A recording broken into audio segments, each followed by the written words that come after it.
центре художественных произведений «Весна, красота и любовь». Отсюда и название выставки «Весенний стук сердец». Экспозиция предлагает гостям познакомиться с авторскими произведениями талантливых брестских художников и ремесленников.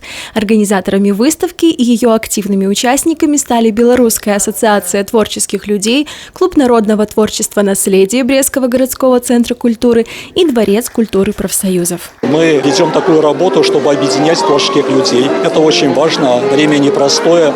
И когда в мире происходят какие-то потрясения политические, экономические, в первую очередь, конечно, это ощущает на себе наша культура. В экспозиции приняли участие 27 профессиональных художников и ремесленников Брестщины разных жанров и подходов. Всего на выставке более 60 авторских произведений. Участвуют и 2 детские студии, которые представили 28 работ. Такое знаковое мероприятие проводится в нашем Дворце культуры профсоюзов, потому что, как правило, вот до этого ассоциация и представление о Дворце культуры как театральный концертный зал. А сегодня мы открываем такое, может быть, новое направление в определенной мере, когда мы хотим здесь знакомить и воспитывать, и формировать отношения вот как раз к картинам, искусству изобразительному, декоративно-прикладному творчеству.